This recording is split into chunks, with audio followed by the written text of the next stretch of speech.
सही बात पूछो तो सारी साधना केवल देह भाव को मिटाने के लिए है। देह भाव मिट्टी, जो भाव करो वही आनंद में डूबो, चाहे आत्मस्वरूप ब्रह्म भाव करो, चाहे भगवत भाव करके सखा सखी गोपी गोपा जो चाहो भाव कर लो। क्योंकि आत्मस्वरूप कैसा भाव करो जैसा विचार करना। जैसे मानो एक सन्यासी है, वो आत्मस्वरूप को निर्गुण निर्विकार देख रहा है, अनुभव में आता है ना। एक भक्त है, उसे दास रूप में देख रहा है। दास शरीर थोड़ी होता है, दास स्वरूप भाव में उसने भावना की भेद बुद्धि करके, और तो उसे दास सेवक भाव अनुभव हो रहा है। जो जैसे भावना करता है आत्मस्वरूप, जैसे अभी हम देह भाव में हैं तो हमें यही तो लग रहा है मैं यही हूं, तो आत्मस्वरूप की भावना हम देह भाव में कर लिए ना। अब इसे हटाइए, आप जो भाव कीजिए। अंतिम समय यदि मृग का चिंतन करते हैं तो आत्मस्वरूप मृग स्वरूप में प्रकाशित हो जाता है। भरत जी को देखो, अंतिम समय में स्त्री का चिंतन करते हैं तो पुरंजन अगला जन्म स्त्री का। आत्मस्वरूप कैसा भाव करो जैसा, कोई भाव न करो तो मुक्त हो गए। समझ गए ना, कोई भाव नहीं, मुक्त हो गए। अगर भाव कर रहे हो तो किस कोटि का कर रहे हो, जो कर रहे हो उसी का फल है। अपने लोग क्या भगवत भाव, अपने लोग क्या सखी भाव, अपने को सखा भाव, अपने को दास भाव, जो भाव करो तो वो आपको प्रभु ऐसे ही अनुभव, आत्मस्वरूप प्रभु है। और कोई भाव नहीं तो जीवन मुक्त हो। समझ में आ रहा है ना, आत्मस्वरूप कैसा भाव करो जैसा, और कोई भाव न करो तो इसे कहते हैं निराकार और निर्विकार चिदानंद में स्वरूप। बिल्कुल सब सिद्धांत सत्य है, पर अपने भाव को पहले शरीर भाव से हटाना होगा। जब तक शरीर भाव है तब तक विषय भाव है, कोई भगवत भाव नहीं, कोई ज्ञान भाव नहीं, कोई योग भाव नहीं।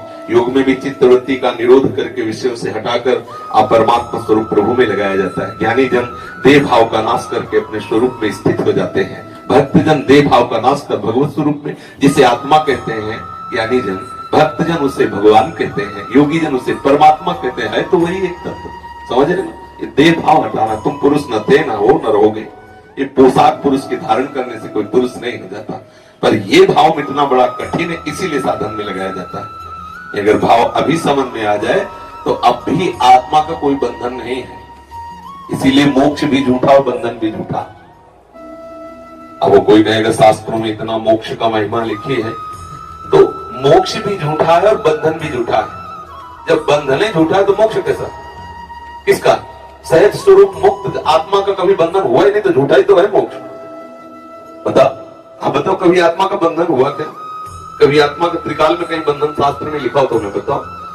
तुमने माना, तुम्हारी मान्यता ही बंधन हो, तुम्हारी मान्यता ही मोक्ष है। तब के अब मान्यता जितनी जल्दी तुम बंधन से हटा पाओ उतनी जल्दी मोक्ष को प्राप्त हो गए। यही मोक्ष है, न बंधन है न मोक्ष है। बंधन और मन मोक्ष ये मन की मान्यता के अनुसार है। आप अपनी मान्यता को मन से हटाकर स्वरूप में स्थित कर सकते हैं। इसी के लिए बहुत से साधन बताए गए, ज्ञान मार्ग, कर्म योग मार्ग, भक्ति योग मार्ग। जिस मार्ग से चले, ये प्रपंच का जो है ये वैराग्य भाव जब तक नहीं आएगा तब तक आंतरिक बातें समझ में नहीं आती। चाहे प्रवचन जितना कर ले, चाहे जितना सुन ले।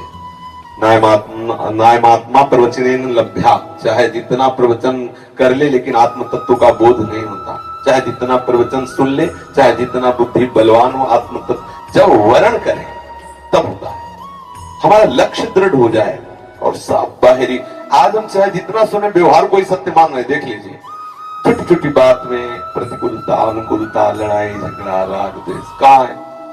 केवल बातें केवल हो रही आत्म तत्व बोध की तरफ या भगवत मार्ग की तरफ सच्चाई से चलने लगो, अंदर ही मार्ग दिखाई देने लगेगा, अंदर ही प्रकाशित हो जाता है मार्ग। साधकों को ज्यादा माथापच्ची नहीं करनी पड़ती। जैसे एक यमुना स्नान करने शिष्य जा रहे थे तो गुरुजी ने टार्च दी, अंधेरा था तो एकदम धीमी सी एक पैर दिखा। बोले गुरुजी इससे लक्ष्य की प्राप्ति कैसे होगी, बहुत कम प्रकाश। बोले जितना एक पैर के लिए प्रकाश है बस वो पैर बढ़ाते चले जाओ तो हर पैर में प्रकाश मिलेगा, आप लक्ष्य तक पहुंच जाएंगे। बस ऐसे ही हमें जो नाम मिला है, थोड़ा चिमचिमाहट सी लग रही है आनंद की, उतने भी आप चलना प्रारंभ कर दो, आपको लक्ष्य तक पहुंचा देंगे। होता क्या है, हम इस बात में परेशान रहते हैं, ये मंत्र नहीं वो मंत्र, मंत्रों से कुछ नहीं होना, चिंतन से होना है। आप चिंतन सुधार लो, अभी ठीक, अभी आनंद आ जाए।